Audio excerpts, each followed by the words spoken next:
What's up, ladies and gents? I'm Johnny Romero. I'm back, and I kind of wanted to go over everything that I've done thus far. And honestly, I just want to remind you guys that be more consistent, but to look directly into the camera. I'm doing this all in the room that I'm in right now. I gotta get a new blackout drape, so with full messiness, you guys get to see for yourself. I actually got this light set up here, a friend of mine, and I got a second light right here in the front. I didn't have that light before I started. I found this exact same setup on OfferUp, literally 20-40 bucks. It's not that much.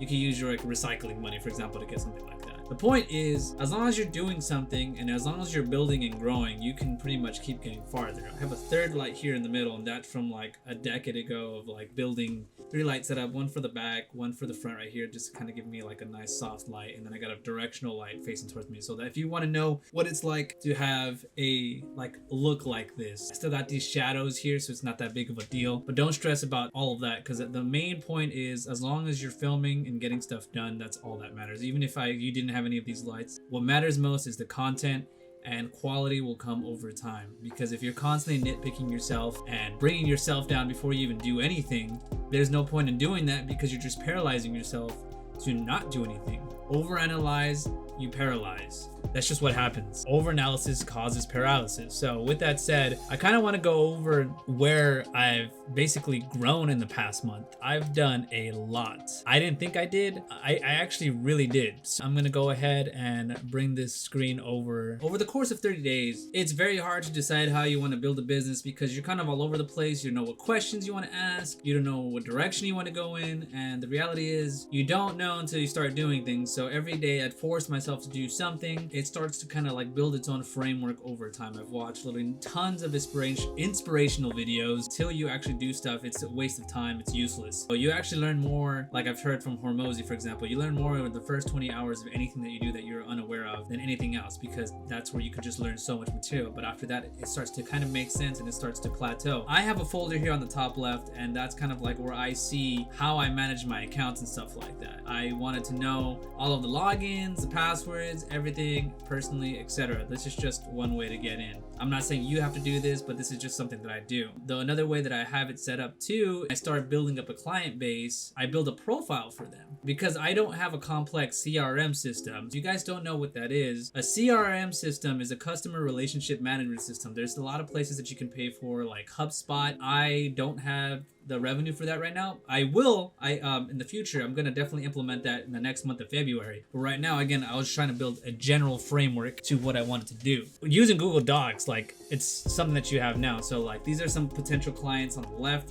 But like I've said before in the past, a client is not a client until they've signed the contract, actually have a actual gig to deliver. As you already know, there's like a whole process when it comes to building a business, is to have a product or service and a deliverable, a system where you can actually contact, or lead generation, or marketing, closing on that deal. I have a contract, I have an invoice, I have a video proposal. In the future, I'm gonna actually go over what exactly I went through with that client. Like, what do they want?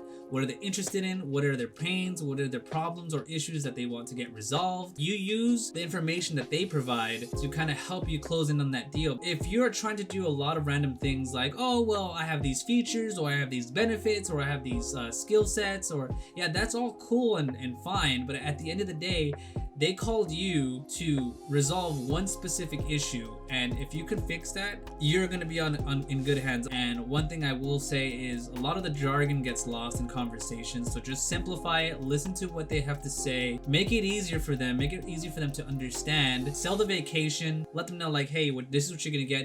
You don't have to worry about that anymore. You don't have to look for anything.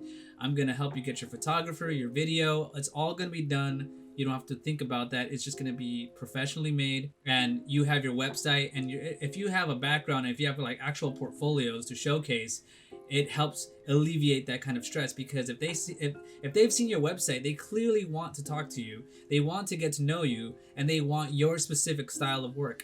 Because in a saturated market, there's so many different types of people that can do your kind of work. However, how you value yourself and how you deliver yourself will basically exponentially separate you from everyone else, because everyone does things their own way. Some people say, oh, you don't charge until you have the expertise. In one perspective, that is true, but on another perspective, if you can charge while learning, why not?